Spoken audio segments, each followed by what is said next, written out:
मित्रों, income tax bill 2025 chapter 2 basis of charge के तौर पे डिफाइन किया गया, जिसमें clause 4 charge of income tax. What is basis of charge और charge of income tax?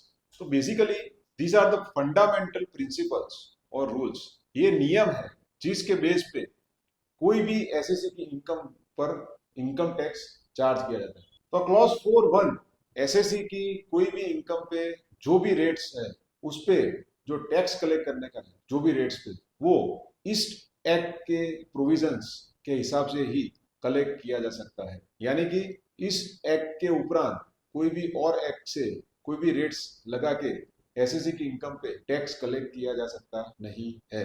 4(2) SSC जो टैक्स ईयर में इनकम कमाता है उस पे ही टैक्स लेवी होगा और उसको टैक्स उतना भरना पड़ेगा। 4(3) कोई भी एडिशनल इनकम टैक्स भी टैक्स की डेफिनेशन में कवर हो जाता है और वो भी एसएससी को भरने का रहेगा। 4(4) एसएससी जो उसका टैक्स ईयर है उसके हिसाब से जो इनकम दिखा रहा है उसके अलावा जो प्रीवियस टैक्स ईयर है उसकी कोई इनकम जिसपे टैक्स भरने का बाकी है तो इस साल में उसको भी इनकम गिन के उसमें भी टैक्स कलेक्ट किया जा सकता है। 4(5) एसएससी का जो टैक्स है वो अलग अलग तरीके से कलेक्ट किया जा सकता है। उसमें टीडीएस यानी कि tax deducted at source, TCS यानी कि tax collected at source, advance tax और सेल्फ असेसमेंट टैक्स, इन सब अलग अलग तरीके से एसएससी के पास टैक्स ईयर में जो इनकम उसने कमाई है उस पर टैक्स कलेक्ट किया जा सकता है।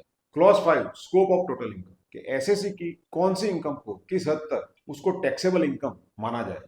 Clause 5(1)(a) is received or deemed to be received in India in that year by or on behalf of the person। यानी कि अगर एसएससी ने कोई भी इनकम रिसीव की है या उसको मान लिया जाए कि उसने रिसीव की है तो ये ऐसी सारी इनकम को टैक्सेबल इनकम माना जाएगा। 5(1)(b) accrues or arises or is deemed to accrue or arise to the person in India in that year। Accrues और अराइज का मतलब क्या होता है? अक्रूज का मतलब ये होता है कि जो इनकम अक्रू हो गई है, जैसे कोई एफडी की है उसमें हमने क्यूमुलेटिव एफडी की है तो उसमें हर साल इंटरेस्ट अक्रू होता है पर हमको रिसीव नहीं होता। तो अक्रू का मतलब ये होता है कि अगर इनकम खड़ी हो गई है पर उसको हमने रिसीव नहीं किया तो ऐसी भी कोई इनकम है वो भी एसएससी की उस टैक्स ईयर की इनकम में टैक्सेबल इनकम में फॉल हो जाएगी। 5(1)(c) कोई भी पर्सन जो नॉट ऑर्डिनरी रेसिडेंट है उसकी कोई भी इनकम अक्रू या अराइज होती है और उसका बिजनेस इंडिया से कंट्रोल्ड होता है या प्रोफेशन इंडिया में सेटअप है तभी उसकी कोई भी इनकम अगर होती है तो उसको टैक्सेबल इनकम माना जाएगा।